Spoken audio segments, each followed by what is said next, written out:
అంటే పిఠాపురాన్ని అభివృద్ధి చేస్తా అన్నారు ఆయన. ఆయన రూట్లో దేవాలయాన్ని అభివృద్ధి చేస్తారు.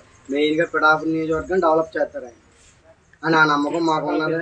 జనం అంతా పవన్ కళ్యాణ్ గారు అంటే మొన్న ఎలక్షన్లో ర్యాలీలో కానీ ఎలక్షన్లో ఓట్లు కూడా మొత్తం అంతా వన్ సైడ్గా సరే పవన్ కళ్యాణ్ గారు మొత్తం జనాలంతా ప్రజలంతా ఎలక్షన్ చేశారు పవన్ కళ్యాణ్ గారు.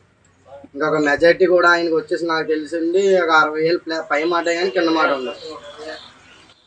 మీకు పవన్ కళ్యాణ్ ఎమ్మెల్యే అవుతే ఏమైనా అభివృద్ధి చేస్తారని మీరు అనుకుంటున్నారా? ఆయన అభివృద్ధి చేస్తా అన్నారు, హాస్పిటల్ కట్టిన్నారు, రోడ్లన్నీ డెవలప్ చేస్తా అన్నారు, పిఠాపురం గేట్ల సంత దాన్ని డెవలప్ చేస్తా అన్నారు, దేవాలయం డెవలప్ చేస్తా అన్నారు, రోడ్లు పోస్తారు, ఆయన చేపలు పట్టు పరిశ్రమ ఉన్నది దాన్ని డెవలప్ చేస్తా అన్నారు, ఉప్పాడ బీచ్ని రాష్ట్రంలోనే నెంబర్ 1 బీచ్గా తయారు చేస్తా అన్నారు.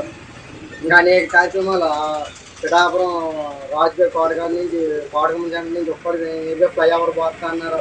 ఆయన చాలా మేనిఫెస్టోలో చాలా చెప్పాడు. ఆయన అంతా చేస్తారు. ఆయన చెప్పాడంటే చేసే వ్యక్తి ఆయన.